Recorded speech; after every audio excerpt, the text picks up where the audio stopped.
Charleston County Councilwoman Jenny Honeycutt says she's gotten a lot done for her district, District 9, on County Council. Now she's asking residents of the district to give her 4 more years to tackle other issues in the district.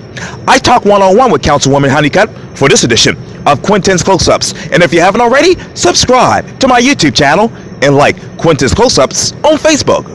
Charleston County Councilwoman Jenny Honeycutt, welcome back to Quintin's Close-Ups. Thank you for having me, Quintin. You're very welcome. You know, in 2018, 2019, I interviewed you when you ran for Charleston County Council, and I know it's been 4 years now since you've actually been on County Council. What particular one issue will keep you on County Council for the next 4 years? Well, you know, it takes time in government to get things done, and I ran on safe roads, smart growth, and sound leadership, and there's still work to do. So I'm going to keep plugging away at it, and hopefully I've earned the voters' trust, and we'll be able to do it again. Why have you decided to run for re-election? There's still more work to do, and I feel like I'm just figuring out how county operations and government works in a way to be effective. And so I think there's a little bit more time for me to be useful. What do you, Jenny, consider your greatest accomplishments on County Council since 2019 when you actually were sworn in? Gosh, there have been so many things, but one thing that I think has been a tremendous benefit is all of the green space we've been able to preserve. Our Greenbelt department does an excellent job, and over on James Island, we opened Brantley Park. We've partnered with the city and the town.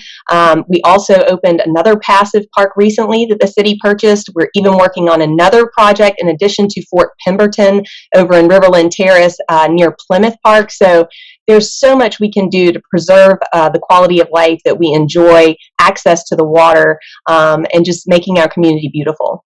And I was just on James Island just the other day and walked really right past Brantley Park as they were working on that. As you mentioned, you ran in 2018 on a platform of safe roads, smart growth, and sound leadership. What is your definition of sound leadership right now? Really, it's been the ability to work with, collaborate, and find solutions with my other council members, because me by myself can't accomplish anything. I'm just one of 9. And so I feel like I've forged really strong relationships with our chairman, with our vice chairman, and I feel like there's still time to be effective. How have you realized the goal of, quote, enhancing the quality of life for Charleston County residents while preserving what makes the Low Country more desirable? I would say it's really the beautiful surroundings we've been able to preserve. Obviously, that's balance. That's why I use the phrase smart growth. We have a lot of people coming to this area. I'm sure we'll talk about affordable housing soon and how we balance those needs against preserving our beautiful low country environment. The roads in your district, District 9, including James Island, Folly Beach, Summer Johns Island, Kiowa, and Seabrook, any safer now than they were in 2019 when you took office? Did you say safer? Yes, ma'am. Yeah, I feel like we have a good relationship with the individuals from the Sheriff's Department that cover those areas. As you know, the town of James Island, Kiowa, and Seabrook, they contract with law enforcement. Obviously, the city of Charleston has its own police force. But yes, I feel like we are very safe in our environment. Specifically? I'm sorry? How specifically are those roads safe? The roads themselves are, we are building the Folly Road project has been incredible. I actually recently became the chair of Rethink Folly Road.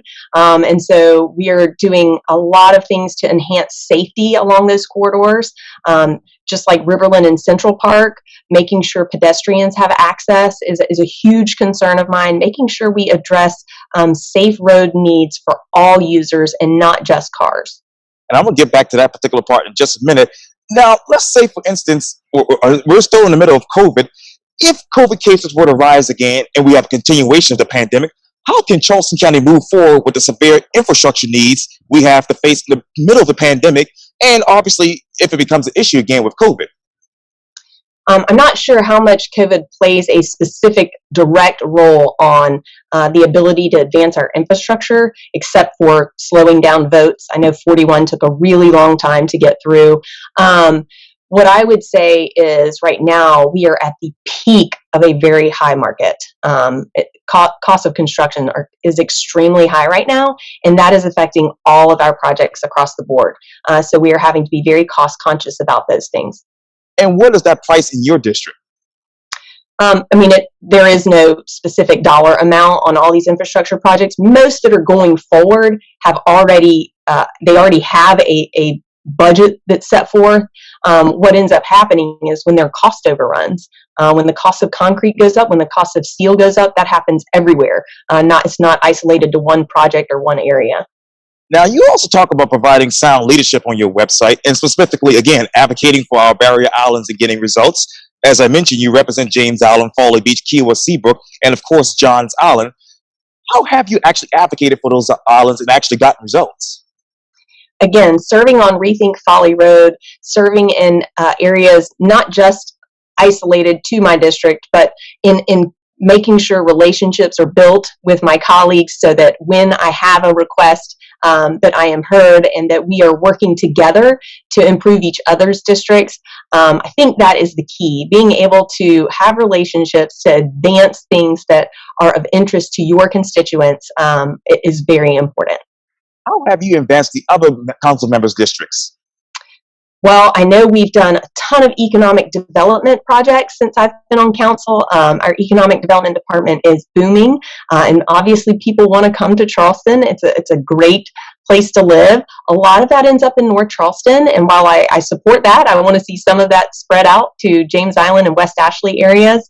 But I think that's one great example of how we work across the county for all the districts. Now, in November 2016, Charleston County approved a second half-cent sales tax and another round of transportation sales tax projects, along with the millions of green space and mass transit. What will result in an additional $2.1 billion for these projects at the end of 25 years and over the last 3 years in office for you? Let me ask you, what transportation projects have you accomplished for District 9? Well, we've been going through all of the bike and ped project improvements on James Island. So Riverland and Central Park was one we compromised on. We're working right now to put a roundabout at Fort Johnson and Camp Road, which is a really important intersection. We're working on a stoplight at Secessionville and Camp Road, at Fort Johnson rather, and Secessionville. And so there are numerous isolated projects like that that were addressed in the half-cent sales tax that we are moving on and that are actually beginning their construction phases. And what are the construction phases for those particular projects? And the construction phase is after we put it out to bid and they actually begin the permitting process and the actual breaking ground. And where are we with the permitting process right now on those projects? Well, some of it because of the compromise and the changes that were developed. For instance, Riverland and Central Park, we're working on getting all the DOT permission to make sure that the sidewalks meet their specifications and those kinds of things. But there's always a process on the front end. And what is that process right now with DOT? What are you hearing from them? They're supportive. I mean, none of these projects would have gone forward if they didn't approve them, but you have to get all the technical specifications out of the way. So we only design to about 30% on the front end when we're budgeting and seeking funding for the projects. And so there's a further design process, and then all of that information, whether it's DOT or conflicts with the power company and utilities, but all of those have to be worked out before we can actually break ground. And what has been worked out so far? Well, again, most of those projects are in their final design phases, so almost all of them. Now, the list I have here on District 9 projects in the 2016 referendum would include resurfacing projects, bike and pedestrian facilities, specifically James Island intersection and pedestrian projects, rural roads improvements, and of course, always addressing those drainage related to road projects. These are projects of the local significance in the referendum in many of the areas of the county. What specific projects have you been able to accomplish for your district since 2019? Again, those were all kind of laid out, but the four that are at Central Park and Riverland, at Fort Johnson Road, at Secessionville, and at Camp, all of those were laid out in the referendum. And I did want to highlight that we have been doing the resurfacing, and we recently honored a young man in my district who called about his road needing to be repaved. And thankfully, we have a great system and a great team that goes out. They foresee those needs. They make sure it's budgeted so that we can go out and resurface and make sure that those roads are operational for everyone. Now, what's part of those roads that have been resurfaced that has actually been budgeted? Well, it's all through CTC funding, and we have a really cool truck that goes around and actually analyzes the roads and looks for the cracks and sees what kind of condition they're in, and then prioritizes which areas need to be done. So it's a very proactive approach rather than waiting until the road has to be completely torn out. We can resurface it so that it extends its useful life. And how many of those roads have actually been resurfaced in your district? Dozens. It's ongoing, so they're ones being done right now. Now, just some quick questions on some of the details in the projects that I know that obviously you've discussed and it has been debated. Obviously, Central Park at Ripland. How many grand trees will actually be removed? At this point, very, very few, because what we decided to do was scale back that project, and it's mainly sidewalk and pedestrian improvements with an enhanced stop sign. And so I think there's a tree at the corner of Riverland and Central Park that blocks the right-hand turn view, the line of sight, and so that tree. And then there were some others that were, I think, in a state of decay that were going to be removed if they couldn't be rehabilitated. But that project, because of the compromise, is scaled way down to really preserve that neighborhood and the character of that area. Now, how many of those trees are potentially becoming decay as you see it in your district? In that area, I'd have to look at the maps. I think there were like 3 or 4 that were what we call in the red zone. So we'll see. Yes, ma'am. And what happened with the utilities and water and sewer lines at Fort Johnson and Secession intersection? Well, again, I think there was a bit of a delay because there were some issues that needed to be resolved with the water line in that area. But as far as I know, they have corrected that problem, and now we're just working through the best design for the light at that intersection. We did look at the option of having a roundabout there, and it was going to take up too much of the adjacent property. And what is that adjacent property? I think there's a church on 2 corners. There's a house on the other 2 corners. Okay.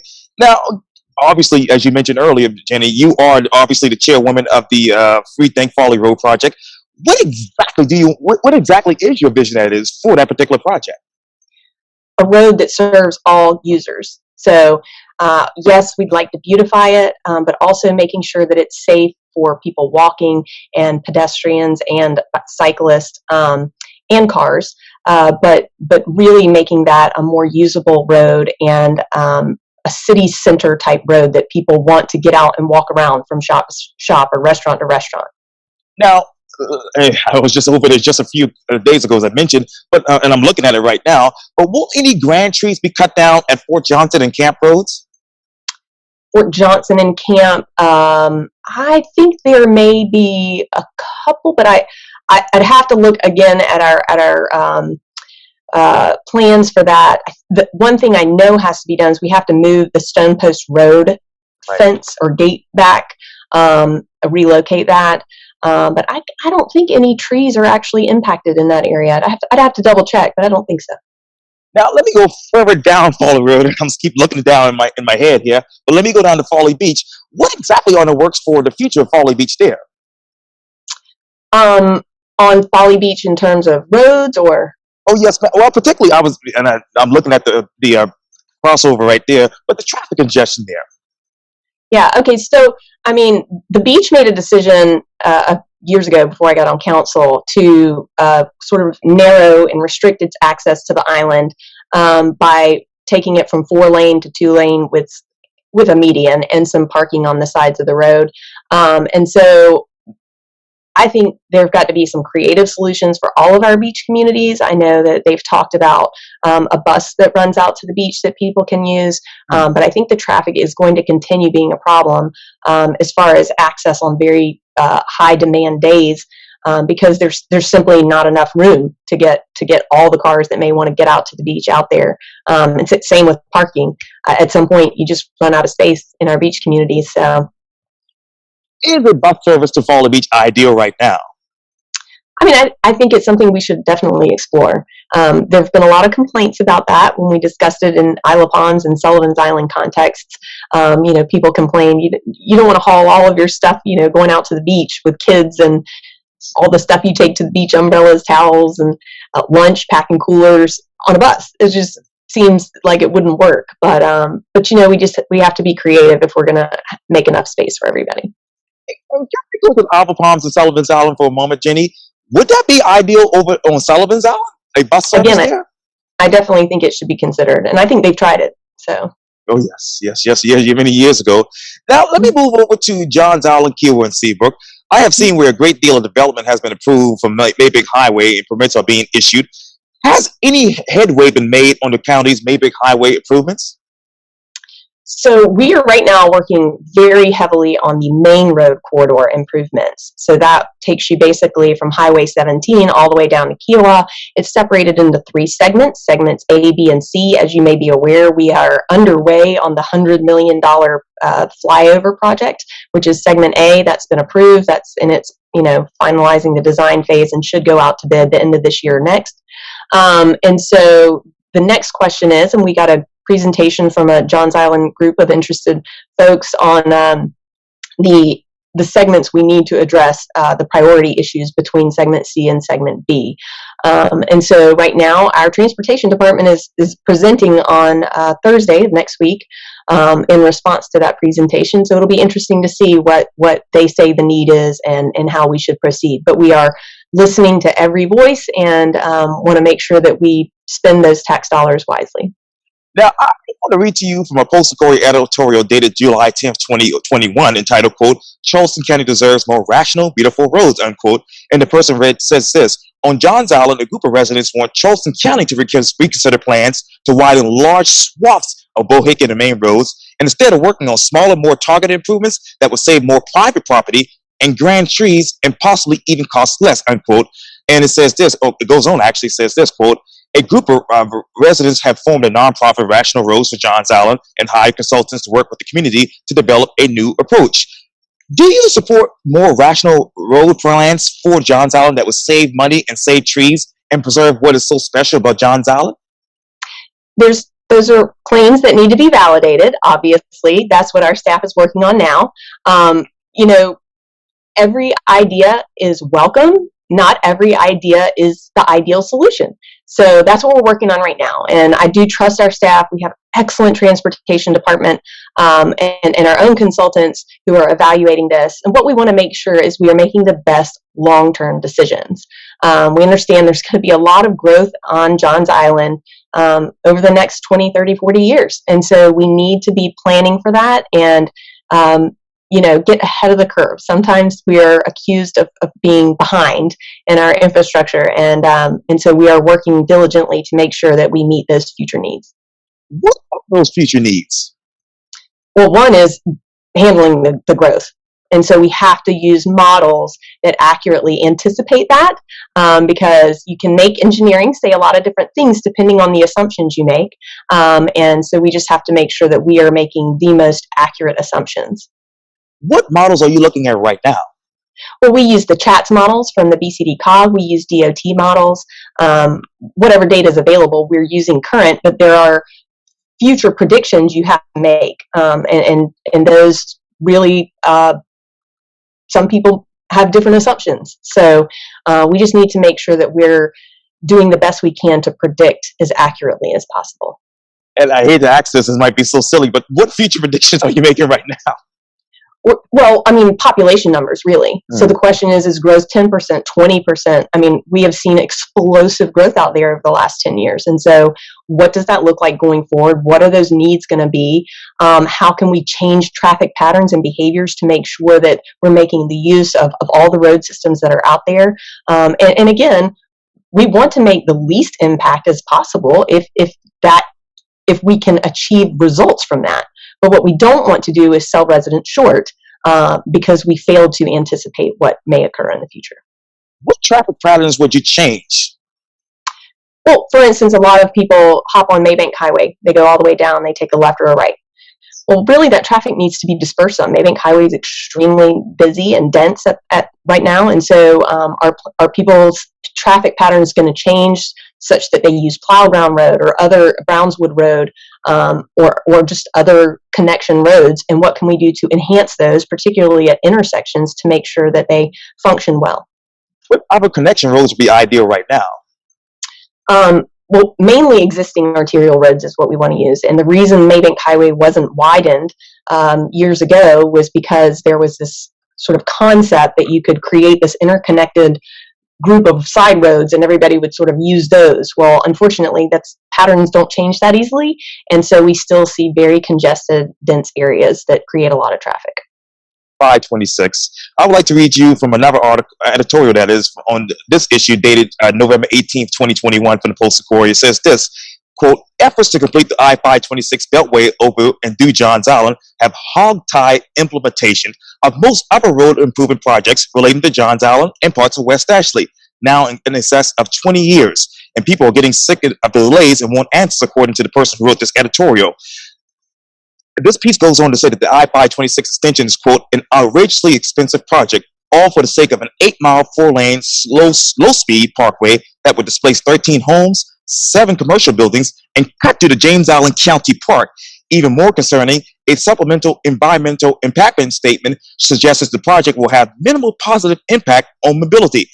Now, we know that you actually ran on county council to complete 526 in 2018. When you look at this editorial, what sticks out to you? Untruth. I think there's some misstatements in that, and I know that there's a side that will do anything and say anything to make sure the project's not completed. And quite frankly, they're just wrong about several things. Number one is that it does improve traffic. And what we know right now is at the intersection of Maybank and Main Road, where it intersects with Bohicket, it is going to take you 2 hours to get to the airport in 15 years. It is what it is. I mean, nobody's disputing that everybody understands that. The question is, what do you want to do to improve it? The second mistruth in that is that we're not doing other projects. That couldn't be further from the truth. We've made huge improvements to the intersection of River Road and Maybank Highway. We're working on the northern pitchfork, which is another one of those sort of cut-through roads that allows the traffic to disperse a little bit. We're about to spend over $100 million on the flyover at Main and 17. There are lots of projects going on. Nothing's hamstrung. The only thing that's hamstrung is this project by its opponents. So, I will continue to support that project. And our team is meeting with the feds this month. And so it is moving forward. And that's coming from Dr. Gilbreth, who wrote the editorial in the Postal Courier on that date in November. But when you all sit down and meet with the feds, what exactly will you bring to the table? Well, we already have the alternative that came out last year. And so they're going to sit down and hash out all that they need to about that, because obviously we're working towards getting our record of decision. So. We know that the cost estimate for the extension was more than $750 million 3 years ago. What will the new cost estimate come out, and what will that be? Yeah, so that's one of the things they're working on is, getting the numbers together. And we just don't know right now because, quite frankly, costs are up 30%. And again, it's affecting every transportation project in the county, not just this one. And so, yeah, we just have to sharpen the pencils and figure out how to make it work. But Jenny, where will this money come from? Again, that's one of the things we got to be creative and figure out. We may have to renegotiate with the Sieve. We may have to have another half-cent sales tax. We're obviously looking to the federal government to see, what support they can provide, because there's huge infrastructure bills up there. So there's lots of different ideas, but we're still just not even quite there yet. So now, with that sales tax, would you put that up as a referendum? Yeah, you'd have to. Okay. And how would you, if you had to, hypothetically, how would you renegotiate with the Sieve? You just have to sit down and have another conversation with them. That's what we did when I got on council. One of the first things I did in January 2019 was went up to Columbia, sat down, and we hashed out the agreement that we have now. And what would you all hash out right now if you could? There's nothing to modify right now because we don't have the revised numbers yet, and we won't have those for a little bit longer. But I mean, once we do, we have to see what terms still work and how to go from there. What terms would actually work? Well, I mean, the contract itself it's still valid and it works, but when we get the numbers back that everybody's, highly speculative about, we'll just have to see what they say and make those decisions when we have more information. When will you have more information? I anticipate mid to end of this year, depending on how long the process with the federal government takes. Did they tell you all how long that process would be? I mean, it's going to depend on our timeline. DOT is actually running the project and their crew. And so, yeah, I mean, we have a timeline proposed that you can find on the website. Right.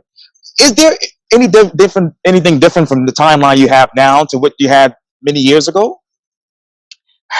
Obviously, this keeps getting kicked down the road. It would have been done many years ago if we didn't have issues that keep coming up. I mean, who knows? There's probably going to be challenges when the record of decision comes down.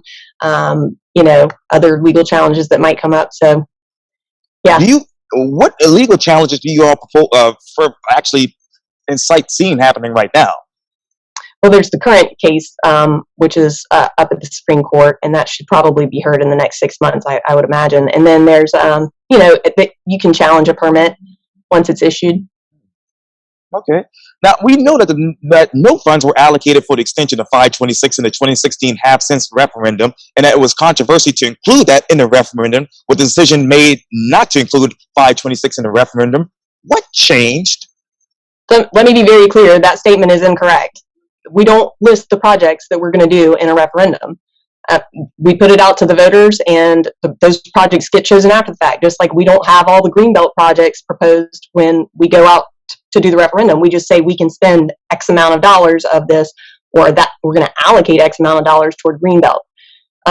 So that's just a false premise. What environmental impacts on road projects, that is, will happen on the Sea Islands in District 9? I'm sorry, can you say that again?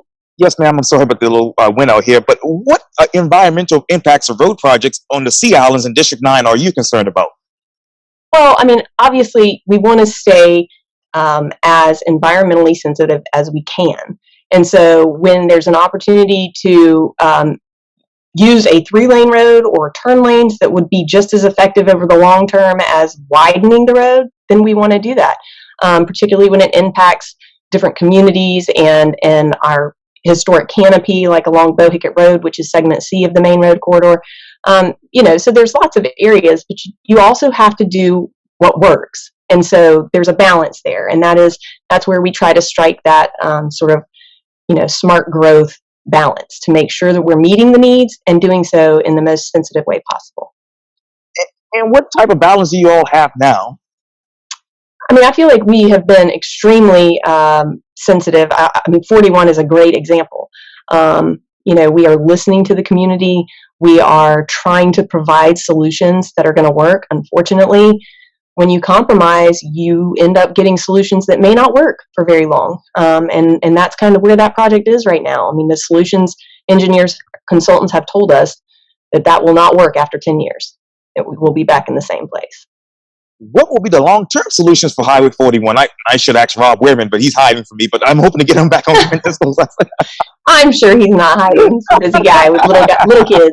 I don't know the answer to that question because, again, you've got to balance your impacts to different communities. Obviously, one solution, and if we're just looking at it from a traffic flow standpoint, widening 41 was the longest term solution. But we realize that impacts people disproportionately. And so, again, that's where we have to listen to constituents and make the best decisions we can at the time with the resources available. And I love going out to Oakland and North Mount Pleasant in that area. But let me talk to you about flooding. What exactly has Charleston County done to improve flooding in your district over the past 3 years?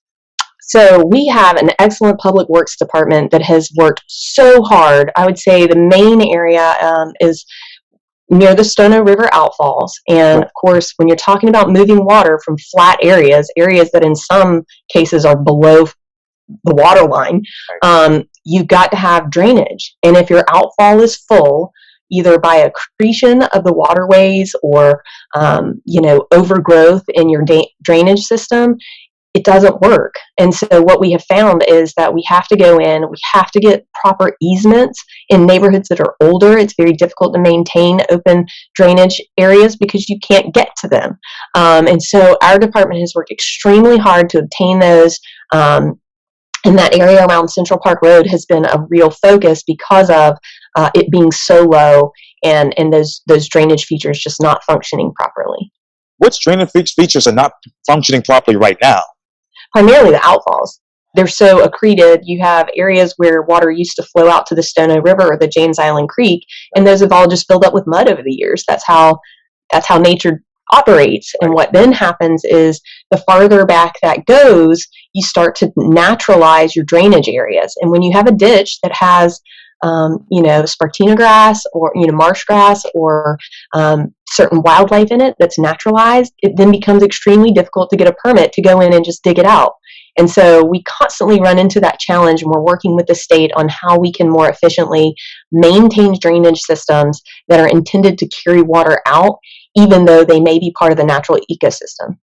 Now, let me ask you this. Will the county receive American Rescue Plan federal funds?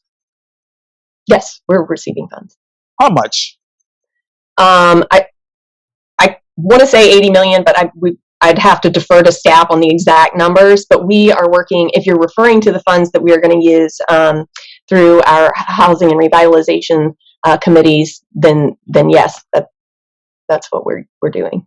And we have a housing steering committee, the applications for which close, I believe, tomorrow. So I would encourage anyone who's interested to please sign up. We have 13 spots available for that.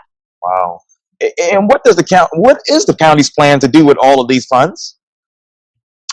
So that's what we'll be doing, is developing the plan. So the federal government, when it gives us money to spend, there's lots of strings attached, and we get audited, and any program or investment we make has to show results. And so this committee will actually oversee applications for those funds and disperse them in a way that provides transparency and accountability.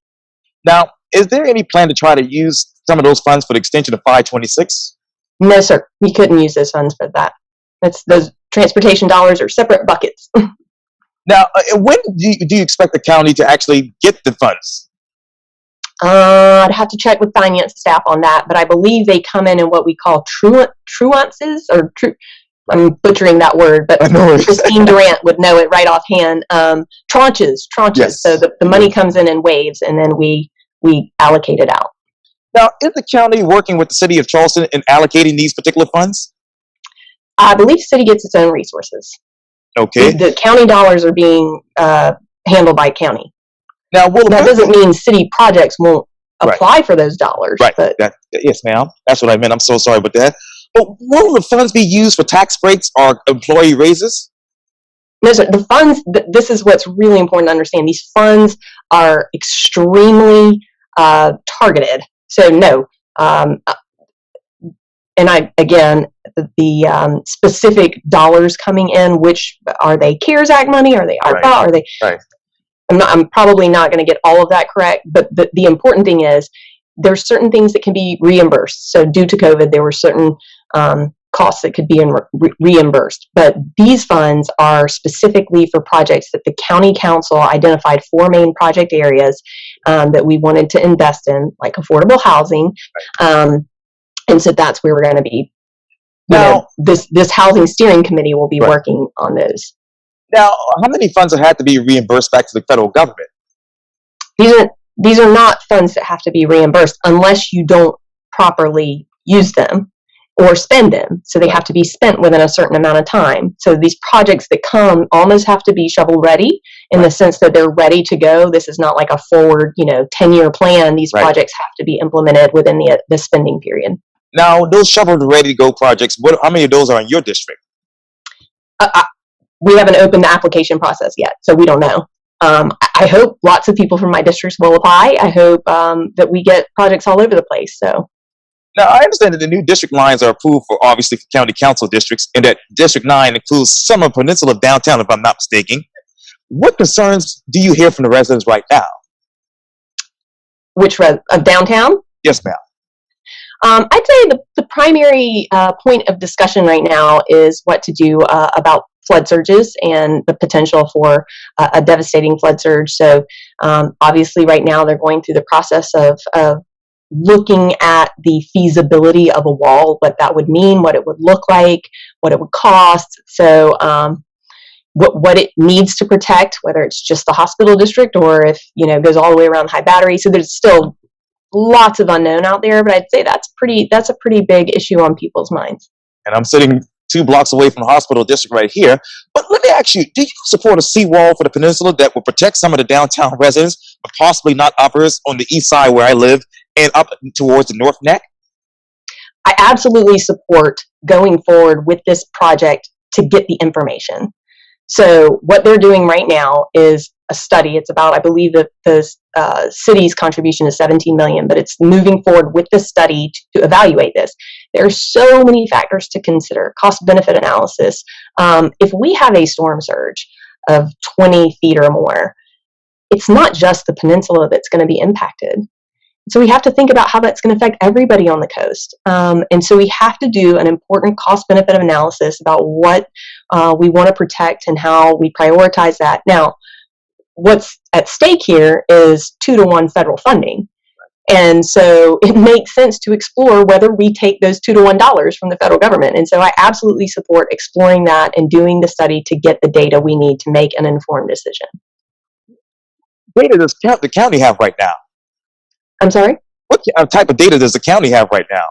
Well, the Army Corps has done an analysis, and that's what the county's not doing any of this, but we have what the Army Corps has published to date for the city.